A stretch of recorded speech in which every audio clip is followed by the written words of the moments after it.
Nós estamos numa grande movimentação no estúdio do Céu de Lia, porque a gente está preparando, né, um trabalho que iniciou em 2018, livro escrito pelo Roberto Ruggiero, de arte espontânea. Então a gente está a todo vapor fazendo as fotografias das obras de arte e organizando os layouts das páginas, da capa, de tudo. Em breve lançaremos e convidaremos a todos. Meu nome é Fedra de Faria Ruggiero, tenho 60 anos, sou galerista, diretora da Galeria Brasiliana. Então, em 1981 eu trabalhei com o Roberto Ruggiero na primeira Galeria Brasiliana que teve espaço físico, na Alameda Lorena. Nessa época trabalhei com ele lá. Quantos anos você tinha? Acho que 18, 19 anos. 19 anos acho que eu tinha. E foi nesse momento que eu comecei a aprender um pouco desse universo, né? De arte espontânea e outras coisas mais dentro desse nicho que a gente trabalha.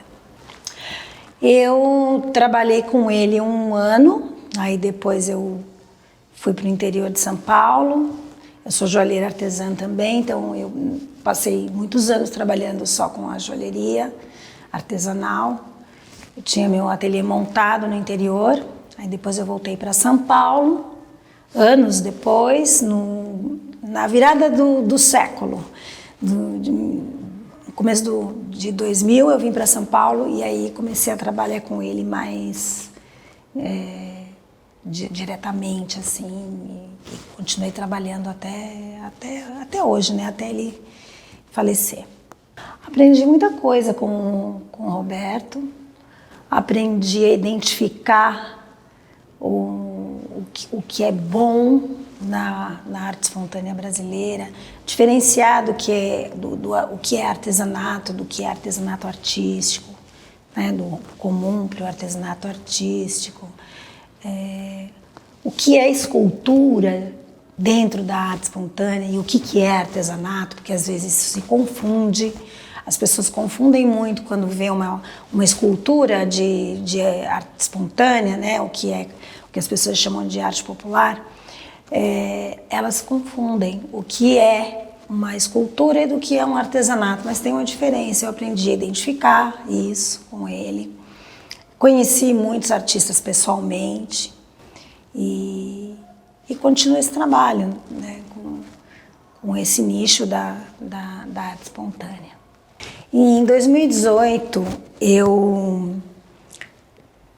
comecei a insistir muito com ele de escrever um livro sobre arte espontânea, porque já tinham alguns livros até escritos por pessoas que nem conhecem o tanto que ele conhece, que ele conhecia sobre arte espontânea. Eu falava, você precisa escrever, você precisa mostrar o seu conhecimento. Ele ainda demorou um tempo. Em 2018 ele começou a escrever.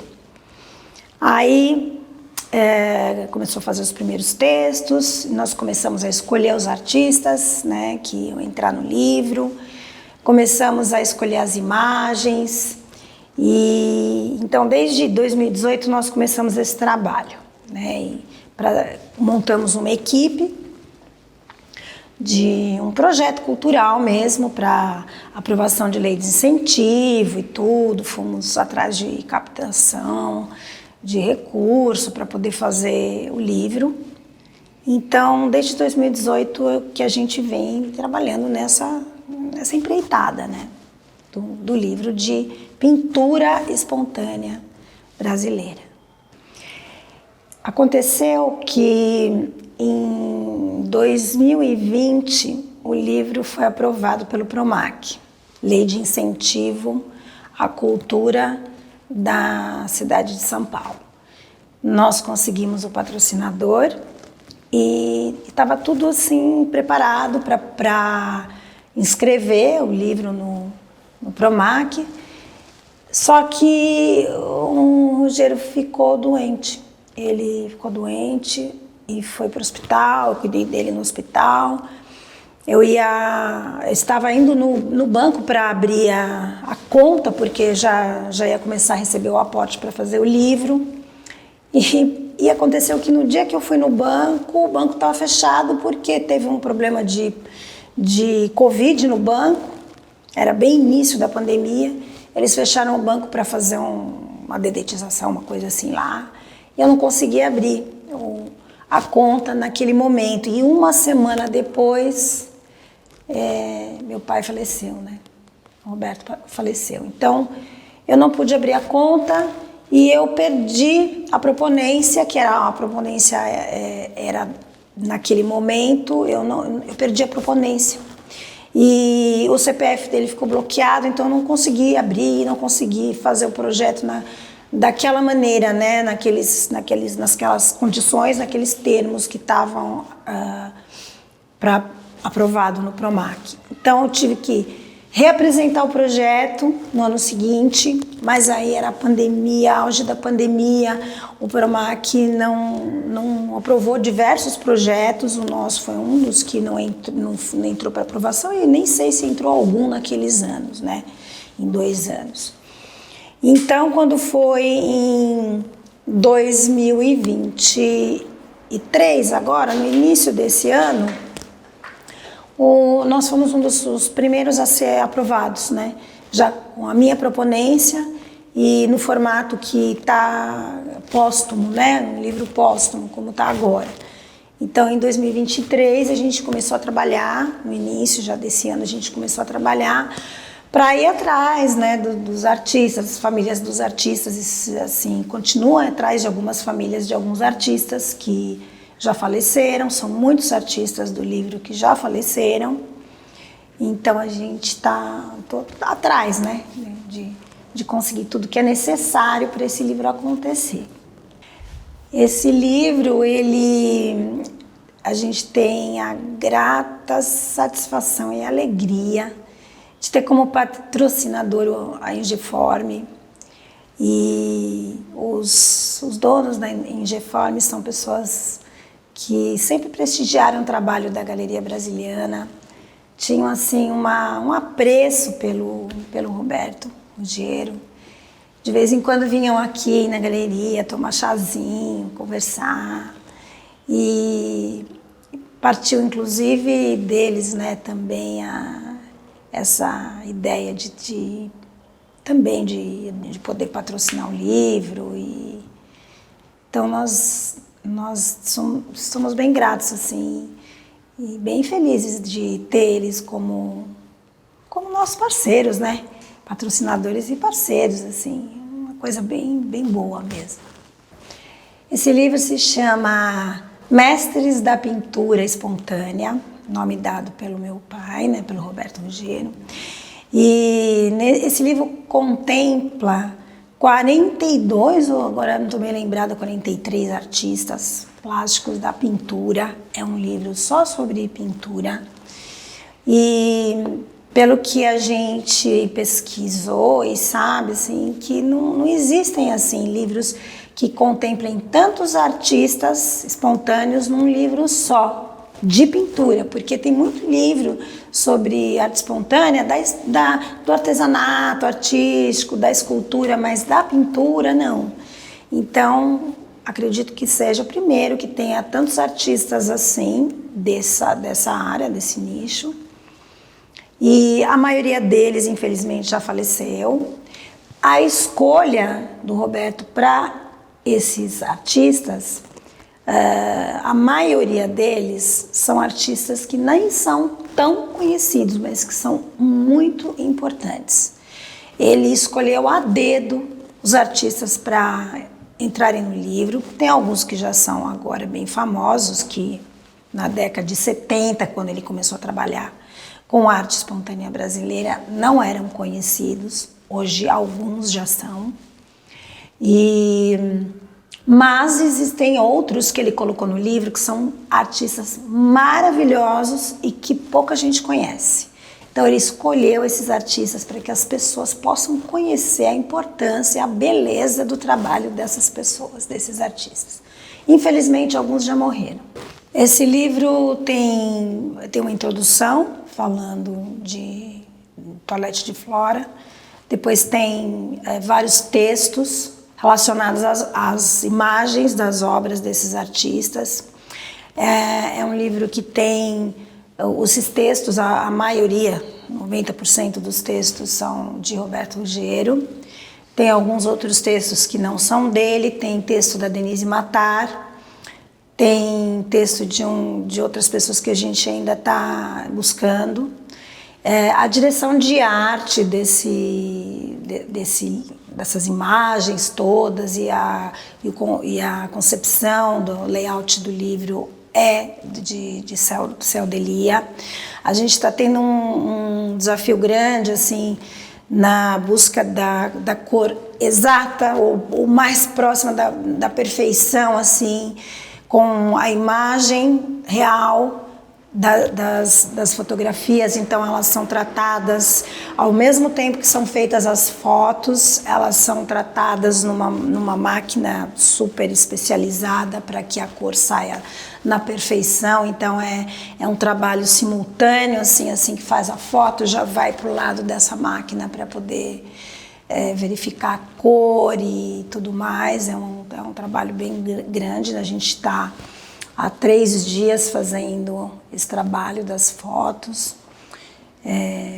As fotos estão sendo feitas pelo Júlio Trazi e também a curadoria, né, das imagens, uma parte foi do Roberto Ruggiero, uma parte é minha, e vão entrar também algumas cartas e alguns depoimentos, por ser um livro póstumo. Então vão entrar alguns depoimentos também de algumas pessoas. O Roberto, ele, de uns anos para cá, né, ele vinha achando que essa palavra, arte popular, que é a palavra que as pessoas mais conhecem, esse nicho de trabalho, começou a ficar um termo assim, não muito bom. Então ele começou a chamar, já faz alguns anos, de arte espontânea brasileira, porque são artistas espontâneos, são artistas autodidatas. Nenhum deles aprendeu, nenhum deles foi para uma escola, para uma Pan-Americana ou para uma faculdade de artes para aprender a pintar ou a desenhar. Não, é espontâneo mesmo, é autodidata. Então, arte espontânea brasileira. Dentro da arte espontânea brasileira e dentro da arte espontânea tem vários nichos, tem várias vertentes que são denominadas de acordo com o trabalho que é feito. Então, as pessoas conhecem também como arte brute, arte primitiva, tem pessoas que chamam de arte naïve, mas é um termo que o Roberto não gostava, porque nós temos a palavra ingênua, então arte ingênua. E são vários termos que são usados, né? Usados em outros países também. Então, é um tipo de arte, assim, do povo que não aprendeu a pintar ou a desenhar e que tem várias vertentes. E que se você conhecer cada uma delas, você consegue identificar o que é uma coisa e o que é outra. Ele encontrou nessa palavra popular, começou a ficar um pouco depreciada essa palavra. Ficou uma coisa, as pessoas, quando se falava arte popular, começaram a achar que a arte menor, a arte sem importância, a arte do povo não tem importância. Mas ele dizia que quem gosta de arte popular, que ele denominou arte espontânea, são pessoas muito sofisticadas, que conhecem arte. Ele dizia isso. Quem gosta de arte espontânea são pessoas sofisticadas, porque tem um conhecimento grande, assim, e um aprimoramento do gosto da arte.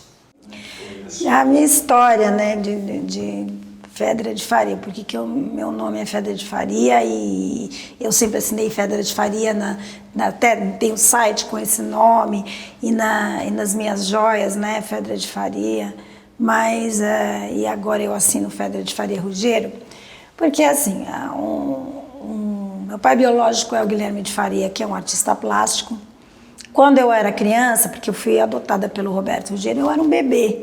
Eu nem sabia por que o meu nome não era Ruggiero, né? Eu só fui entender isso quando eu era adolescente.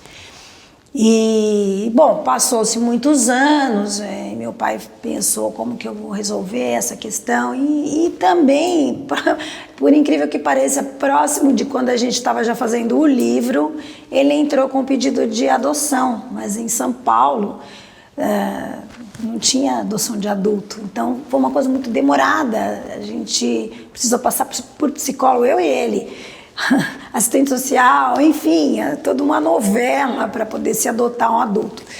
E nesse meio termo ele faleceu, então a adoção veio, mas ele já tinha falecido, então eu só comecei a assinar agora, né, quando saiu a adoção.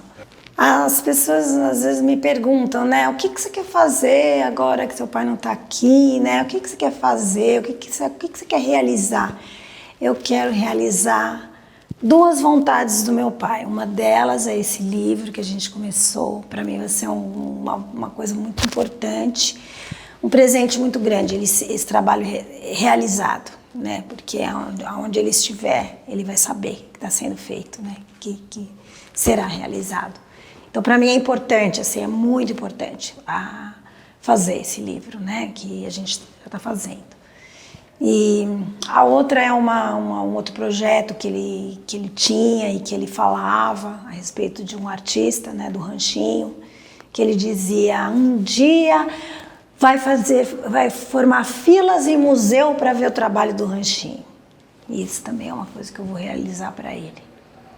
Meu pai, no livro, ele coloca uma pequena biografia dele, né, de como ele começou a trabalhar com arte espontânea. Isso foi por volta de 1974, 74 mais ou menos, um pouquinho antes. Ele fazia leilões presenciais, porque naquela época ainda não existia internet, então ele viajava muito para fazer leilões e ele começou a se interessar cada vez mais por arte espontânea propriamente, porque ele trabalhava com outros artistas também. E ele começou a viajar pelo Brasil para ir em busca desses artistas, né? Tanto da pintura, quanto da escultura, quanto do artesanato artístico. Alguns ele não descobriu propriamente, mas ele fez um nome crescer de muitos desses artistas. E então ele viajou muito pelo Brasil, ele viajava muito, todo ano ele viajava, ia para o Nordeste, ia para Minas Gerais, ia para o Mato Grosso, ele ia para diversos lugares. Ele falava assim, no sul do Brasil eu não encontrei muitos.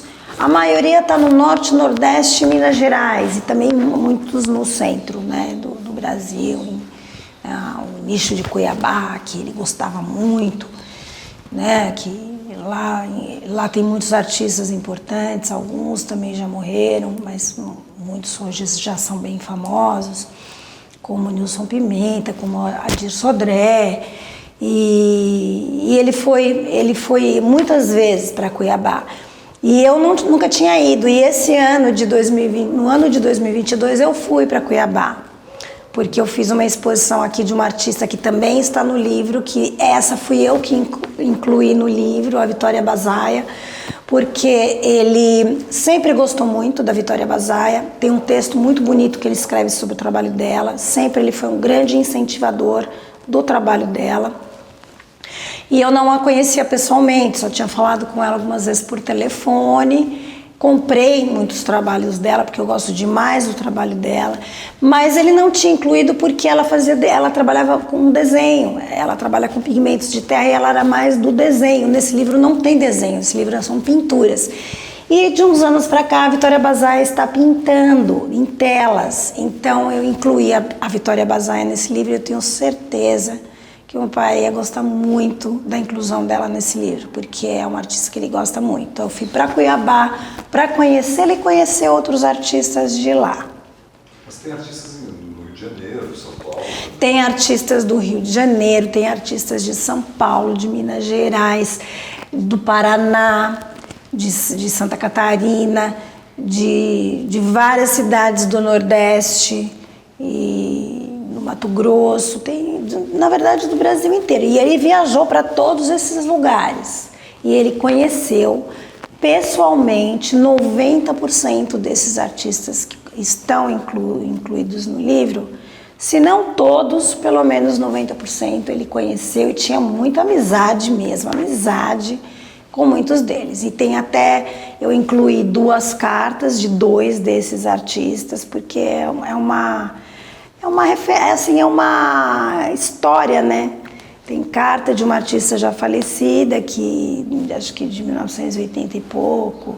Tem carta do Sérgio Vidal, que era uma pessoa muito querida, que vinha assim visitá-lo. Eu lembro quando eu era criança, o Vidal, num churrasco na nossa casa, eu era criança, ele vinha visitar. Então era, além do trabalho de Marchand com os artistas, ele era amigo em si, grande incentivador desses artistas.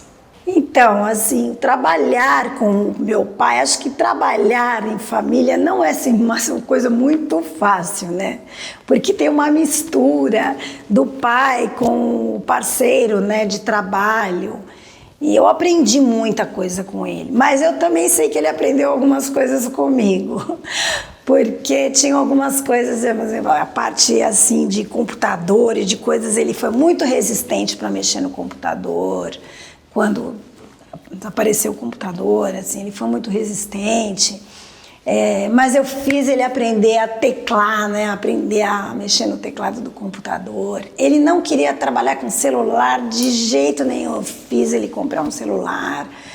E então, assim, tem algumas coisas que ele aprendeu comigo também, né, dessa parte mais prática. Ele falava para mim que eu era muito prática, que ele gostava muito desse lado meu prático, e do meu lado, assim, de, por exemplo, às vezes ele não conseguia cobrar uma pessoa que ficava devendo para ele, e eu conseguia ir lá cobrar e fazer a pessoa pagar. Então eu tenho um lado muito prático que ele gostava muito, né?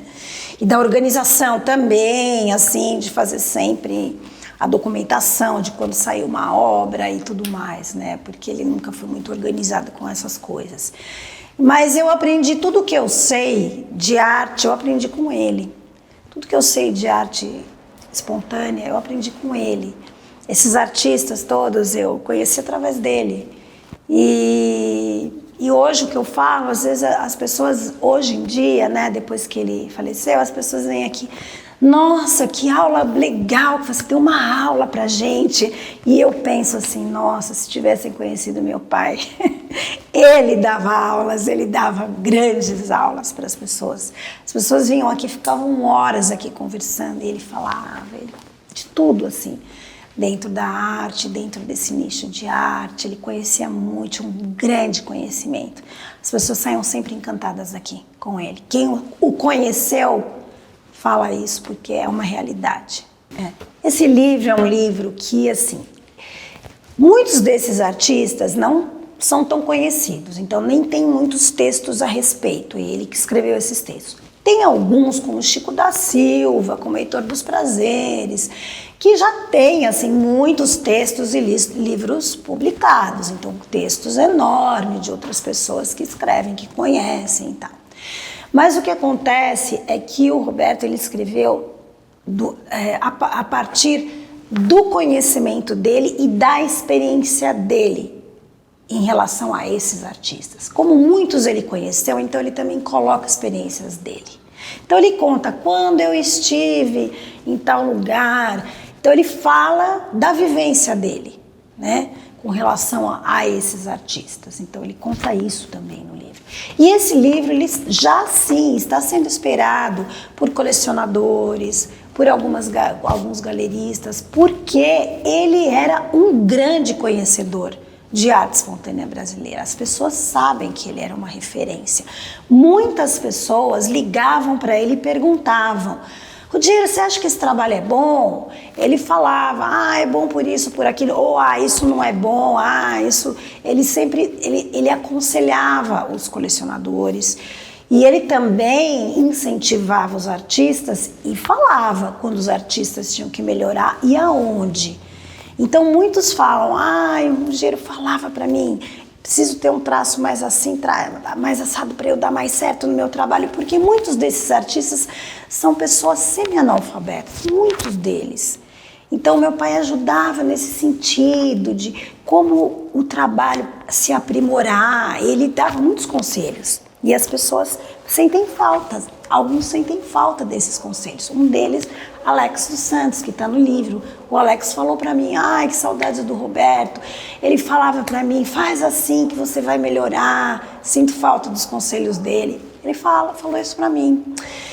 Então, assim, esse livro é um livro que tem a alma do Roberto. Ele fala da vivência dele com esses artistas. Ele fala da vida dele dentro desse trabalho que ele vinha realizando já desde começo dos anos 70.